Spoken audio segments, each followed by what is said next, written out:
നമ്മൾ ഇന്ന് ഈ ഒരു വീഡിയോയിലൂടെ നോക്കാൻ പോകുന്നത് പാളിപ്പോയ ചില സിംസൺസ് പ്രഡിക്ഷൻസിനെ പറ്റിയാണ്. നമ്മൾ ഇതിനു മുമ്പ് സിംസൺസ് പ്രഡിക്ഷൻസും ഇവർ എങ്ങനെയാണ് പ്രെഡിക്റ്റ് ചെയ്യുന്നത് എന്നതിനെ പറ്റിയും പല വീഡിയോസ് ചെയ്തിട്ടുണ്ട്. എന്നാൽ നമുക്കിന്ന് സിംസൺ കാർട്ടൂണിന്റെ ഫെയിലായി പോയ ചില പ്രവചനം നോക്കാം. കഴിഞ്ഞ ദിവസങ്ങളിൽ നമുക്ക് എല്ലാവർക്കും അറിയാം, ജപ്പാനിലെ മാങ്ക ആർട്ടിസ്റ്റായ റിയോ തൽസുഗി പ്രവചനം നടത്തിയായിരുന്ന റിയോ തൽസുഗി ഫ്യൂച്ചർ ഐസോ എന്ന മാങ്കയിൽ ജൂലൈ 5 ജപ്പാനിൽ വലിയൊരു പ്രളയം ഉണ്ടാകുമെന്ന് പറഞ്ഞു. അങ്ങനെ വെളുപ്പിന് ടൈമും എഴുതി റിയോ തൽസുഗി 2011 ജപ്പാനിലുണ്ടായ സുനാമിയും ബ്രിട്ടീഷ് സിംഗറായിട്ടുള്ള ഫ്രെഡി മെർക്കുറിയുടെ മരണവും കൊറോണ വരെ പ്രെഡിക്റ്റ് ചെയ്തിട്ടുണ്ടെന്ന് ജപ്പാൻകാർ വിശ്വസിക്കുന്നു. ഇതുകൊണ്ട് തന്നെ അവിടെയുള്ള എല്ലാവരും പേടി. ടൂറിസം മൊത്തം തകർന്നു. ജൂലൈ 4 രാത്രി ജപ്പാനിലെ പല വല്യപ്പന്മാരും ഉറങ്ങിയിട്ടില്ല. എന്തൊക്കെയായാലും ആ ഒരു ദിവസം ജപ്പാനിൽ ഒന്നും സംഭവിച്ചില്ല. പക്ഷെ അമേരിക്കയിൽ സുനാമി അല്ലെങ്കിലും ഒരു ചെറിയ ഫ്ലഡ് ഉണ്ട്. 50-ന് മേലെ ആളുകൾ മരണപ്പെട്ടു. പലരും പറയുന്നു പ്രവചനം നടത്തിയ സ്ഥലം മാറിപ്പോയതാണ്. മറ്റു ചിലർ പറയുന്നു ഇത് പ്രവചനവുമായി യാതൊരു ബന്ധവുമില്ല, ലോകത്തിന്റെ വിവിധ ഭാഗങ്ങളിൽ ഓരോ ദിവസവും പല പല സംഭവങ്ങൾ നടക്കുമെന്ന്. നിങ്ങളുടെ അഭിപ്രായം എന്താണെന്ന് ഉറപ്പായി താഴെ കമന്റ് ചെയ്യുക. പ്രവചനം കേട്ടാരും ഞെട്ടി. ഈ ഒരു റിയോ തൽസുഗിക്ക് 70 വയസ്സ് പ്രായമുണ്ട്. ഈ ഒരു കാര്യം കേട്ടപ്പോൾ പലരും ഞെട്ടിയിരുന്നു. എന്നാൽ നമ്മൾ നോക്കേണ്ട കാര്യം, ജപ്പാനിൽ ഇങ്ങനെ കണ്ടാൽ ചെറുപ്പമായി തോന്നുന്ന പല ആളുകളുണ്ട്. ഈ ഒരു വ്യക്തിക്ക് തന്നെ ജസ്റ്റ് 60 വയസ്സേ ഉള്ളൂ. ഇനി നമുക്ക് സിംസന്റെ കാര്യം നോക്കാം. ആദ്യത്തെ പ്രഡിക്ഷനാണ് നമ്മുടെ അർണോൾഡ് അമേരിക്കൻ പ്രസിഡന്റ് ആകുമെന്നുള്ളത്. പക്ഷെ ഈ ഒരു കാര്യം നടന്നില്ല.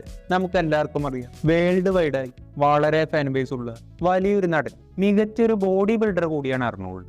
7 തവണയാണ് അർണോൾഡ് മിസ്റ്റർ ഒളിമ്പിയ ആയത്. ഇതുകൊണ്ട് തന്നെ ഭൂരിഭാഗം ജിമ്മന്മാരുടെ ഒരു റോൾ മോഡൽ കൂടിയാണ് അർണോൾഡ്. അർണോൾഡ് അമേരിക്കൻ പ്രസിഡന്റ് ആകുവാൻ വോട്ടിങ്ങിന് നിന്നിരുന്നെങ്കിൽ ഉറപ്പായും വിജയിച്ചാൽ. പക്ഷെ അർണോൾഡിന് ഒരിക്കലും അമേരിക്കൻ പ്രസിഡന്റ് ആകാൻ കഴിയും. ഇത് മറ്റൊന്നും കൊണ്ടല്ല, ഒരു അമേരിക്കൻ പൗരനാണെങ്കിൽ അർണോൾഡ് ജനിച്ചത് അമേരിക്കയിലല്ല, ആസ്ട്രിയ എന്ന സ്ഥലത്താണ്. അമേരിക്കയിൽ ജനിക്കാത്ത ആർക്കും തന്നെ അമേരിക്കൻ പ്രസിഡന്റ് ആകാൻ കഴിയും. പക്ഷേ ഗവർണർ ആവാൻ കഴിയും. ഇതുകൊണ്ട് തന്നെ അർണോൾഡ് ഗവർണർ ആവാൻ മത്സരിച്ചു. അർണോൾഡ് വിജയിച്ചു. അങ്ങനെ അമേരിക്കയുടെ ഗവർണറായി. പ്രസിഡന്റ് ആയിട്ടില്ല.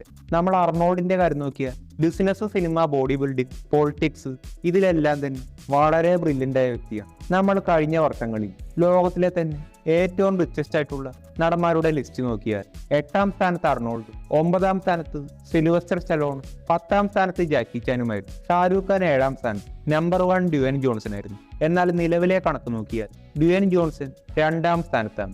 1ാം സ്ഥാനത്ത് നമ്മുടെ അർണോൾഡാണ്. അർണോൾഡിന്റെ ആസ്തി 1.5 ബില്യൺ അടുത്താണ്, ഏകദേശം 14,000 കോടി. കഴിഞ്ഞ വർഷങ്ങളിൽ അർണോൾഡ് നമ്മൾ പറഞ്ഞിരുന്നു 8ാം സ്ഥാനത്തായിരുന്നു. അന്ന് 6,000 കോടിയായിരുന്നു. ചുരുങ്ങിയ ടൈമിൽ നമ്പർ 1ലേക്ക് എത്തി. ഇന്ന് അർണോൾഡിന് 77 വയസ്സുണ്ട്. ഇതുകൊണ്ട് തന്നെ സിനിമകൾ ചെയ്യുന്നുണ്ടെങ്കിൽ വളരെ കുറവാണ്. അപ്പോൾ നിങ്ങൾ വിചാരിക്കും പിന്നെ എങ്ങനെയാണ് പൈസ? ഇതെല്ലാം ബിസിനസ്സിലൂടെ ഉണ്ടാക്കിയതാണ്. ഈ ലിസ്റ്റിലെ 10 നടന്മാർ സിനിമയേക്കാൾ കൂടുതൽ പൈസ ബിസിനസ്സിലൂടെ ഉണ്ടാക്കുന്നു. 7ാം സ്ഥാനത്തുണ്ടായിരുന്ന ഷാരൂഖ് ഖാൻ ഇന്ന് 4ാം സ്ഥാനത്താണ്. നമുക്ക് എല്ലാവർക്കും അറിയാം, 4 വർഷം കൂടുമ്പോഴാണ് ഷാരൂഖ് ഖാൻ സിനിമ ചെയ്യുന്നത്. പക്ഷേ ഷാരൂഖ് ഖാൻ റെഡ് ചില്ലീസ് എന്ന ഇന്ത്യയിലെ തന്നെ ഏറ്റവും മികച്ചൊരു VFX കമ്പനിയുണ്ട്. ഈ നടന്മാരെല്ലാം തന്നെ നല്ല രീതിയിൽ ചാരിറ്റിയും ചെയ്യുന്നു. ജാക്കി ചാൻ തന്നെ തന്റെ 4,000 കോടി സ്വത്തും ചാരിറ്റിക്ക് കൊടുക്കുമെന്നാണ് പറഞ്ഞത്. മകൻ വേണമെങ്കിൽ ഞാൻ ഉണ്ടാക്കിയതുപോലെ സ്വത്തെല്ലാം സ്വന്തമായി ഉണ്ടാക്കണമെന്ന് ജാക്കി ചാൻ പറയുന്നു. അർണോൾഡിന്റെ പോലെ തന്നെയാണ് ഇവിടെ നമ്മുടെ അമിതാഭ് ബച്ചൻ. വളരെ ബ്രില്യൻ്റ് ആയ ഒരു ബിസിനസ് മാൻ കൂടിയാണ്. അമിതാഭ് ബച്ചൻ ഇന്ന് 82 വയസ്സ് പ്രായമുണ്ട്. ഈ വർഷം അമിതാഭ് ബച്ചൻ ടാക്സ് മാത്രം അടച്ചത് 120 കോടിക്ക് മേലെയാണ്. ഷാരൂഖ് ഖാൻ കഴിഞ്ഞാൽ ഇന്ത്യയിലെ തന്നെ ഏറ്റവും റിച്ചസ്റ്റായ 2ാമത്തെ നടൻ. അടുത്തൊരു സംഭവമായിരുന്നു 2020 ആളുകൾ ബിഗ് ഫൂട്ടിനെ കണ്ടുപിടിക്കുമെന്നുള്ളത്. ഈ ബിഗ് ഫൂട്ട് എന്ന് പറഞ്ഞാൽ നമ്മൾ പല കാർട്ടൂൺസിൽ കണ്ടിട്ടുണ്ടാവും. മനുഷ്യനും കുരങ്ങനും മിക്സായ ഒരു ജീവി ഉണ്ടെന്ന് പറയും.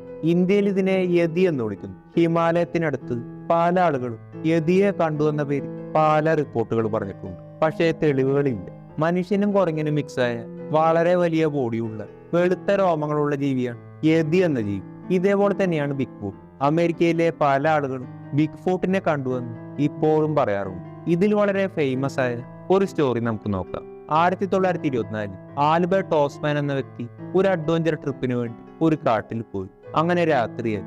ആൽബർട്ട് ഒരു ടെന്റ് കെട്ടി ടെന്റിനുള്ളിൽ കടന്നുറങ്ങി. കുറച്ചു സമയം കഴിഞ്ഞപ്പോൾ ആൽബർട്ടിന്റെ ടെന്റിനുള്ളിലേക്ക് ഒരു കൈ വന്ന് സ്ലീപ്പിംഗ് ബാഗ് പിടിച്ചു വലിച്ചു. ആൽബർട്ട് എണീറ്റു. നോക്കിയപ്പോൾ 7 അടി ഹൈറ്റുള്ള മനുഷ്യനും കുരങ്ങനും മിക്സായ വലിയൊരു ജീവി നിൽക്കുന്നു. അങ്ങനെ 4 എണ്ണം നിൽക്കുന്നു. ബോഡി ഫുള്ള് രോമം. ഇത് ആൽബർട്ടിനൊന്നും ചെയ്തില്ല. അങ്ങനെ 6 ദിവസം ഇവരോടൊപ്പം കഴിഞ്ഞു. ഒരു ദിവസം അതിലെ വലിയൊരു ജീവി ആൽബർട്ടിന്റെ കയ്യിലുള്ള പുകയിലെടുത്ത് വീഴി. ആ ഒരു ജീവി പെട്ടെന്ന് അവശനായി. ഈ ഒരു ടൈമിങ് ആൽബർട്ട് ഓടി രക്ഷപ്പെട്ടു. ഈ ഒരു സ്റ്റോറി അമേരിക്കയിൽ വളരെ ഫേമസ് ആണ്. പിന്നീട് 2 വർഷങ്ങൾ കഴിഞ്ഞു റോജർ പാറ്റേഴ്സൺ എന്ന വ്യക്തി ബിഗ് ഫൂട്ടിന്റെ ഫോട്ടോ എടുത്തു എന്ന് പറഞ്ഞു വന്നു. റോജറും ഫ്രണ്ടും ബിഗ് ഫൂട്ടിനെ തിരഞ്ഞു കാട്ടിൽ പോയി. കുതിരപ്പുറത്താണ് പോയത്. അങ്ങനെ ഒരു നദീതീരത്തെത്തിയപ്പോൾ ഒരു വലിയ ബിഗ് ഫൂട്ട് നിൽക്കുന്നു. റോജർ കുതിരപ്പുറത്തുനിന്ന് താഴെ വീണു, പക്ഷേ പിന്തിരിഞ്ഞില്ല. ബിഗ് ഫൂട്ടിന്റെ വീഡിയോ എടുത്തു. ഇത് വലിയൊരു സംഭവമായി. അമേരിക്കയിൽ നിന്നും റഷ്യയിൽ നിന്നും വീഡിയോ എടുത്ത ആ ഒരു ഫിലിം പരിശോധിക്കാൻ വേണ്ടി സയന്റിസ്റ്റുകൾ വന്നു. ഇതാണ് ആ ഒരു വീഡിയോ. അതിവേഗത്തിൽ ഓടുന്ന മറ്റൊരു ഫുട്ടേജ് കൂടി ഉണ്ടായിരുന്നു. പക്ഷേ നിലവിൽ അത് യൂട്യൂബിൽ. സയന്റിസ്റ്റുകൾ ഫിലിം പരിശോധിച്ചപ്പോൾ ഫിലിം റിയലാണെന്ന് മനസ്സിലായി. അങ്ങനെ ഓടാൻ മനുഷ്യന് കഴിയും. അങ്ങനെ വീണ്ടും വൈറലായി. പുതിയ സയന്റിസ്റ്റുകൾ വന്നു. ഈ ഒരു സയന്റിസ്റ്റുകൾ പറഞ്ഞു ഇതൊരു ബോഡി സൂട്ട് ആയിരിക്കാമെന്ന്. അങ്ങനെ സുവോളജിസ്റ്റ് വന്നു, ആന്ത്രോപോളജിസ്റ്റും വന്നു. ഹോളിവുഡിലെ തന്നെ ആ ഒരു ടൈമിലെ ഏറ്റവും വലിയ കോസ്റ്റ്യൂം ഡിസൈനറും വന്നു. എല്ലാവരും നോക്കി. ഈ ഒരു കോസ്റ്റ്യൂം ഡിസൈനറായ പ്ലാനറ്റ് ഓഫ് ദി ഏപ്സ് സിനിമയുടെ മെയിൻ ആയിട്ടുള്ള കോസ്റ്റ്യൂം ഡിസൈനറായ മോർട്ടോൺ ഹെർ. ഇദ്ദേഹം പറഞ്ഞത് ഹോളിവുഡ് സൂട്ടിനേക്കാൾ ഇത് അല്പം കൂടി റിയലിസ്റ്റിക് ആണെന്ന്. അങ്ങനെ അനോട്ടമി സയന്റിസ്റ്റ് വന്നു. ബോഡി മൂവ്മെന്റ്സ് കറക്റ്റായി നോക്കും. പക്ഷെ ഇത് മനുഷ്യൻ തന്നെയാണോ എന്ന് ഉറപ്പ് പറയാൻ കഴിഞ്ഞില്ല. പിന്നീട് 72 റോജർ പാറ്റേഴ്സൺ ക്യാൻസർ മൂലം മരണപ്പെട്ടു. ഇദ്ദേഹം മരണപ്പെട്ടപ്പോൾ ഫിലിപ്പ് മോറിസ് എന്ന ഒരു കോസ്റ്റ്യൂം ഡിസൈനർ പറഞ്ഞു അതൊരു സ്യൂട്ടായിരുന്നു, ഞാനാണ് ഉണ്ടാക്കിയത്. അങ്ങനെ സയന്റിസ്റ്റുകൾ ഇദ്ദേഹത്തിനോട് പറഞ്ഞു ആ ഒരു സ്യൂട്ട് വീണ്ടും ഉണ്ടാക്കാൻ. പക്ഷെ ഇദ്ദേഹം ഉണ്ടാക്കിയത് അത്ര റിയലിസ്റ്റിക് ആയിരുന്നു. പിന്നീട് ഹെറോണിമസ് എന്ന വ്യക്തി വന്നു.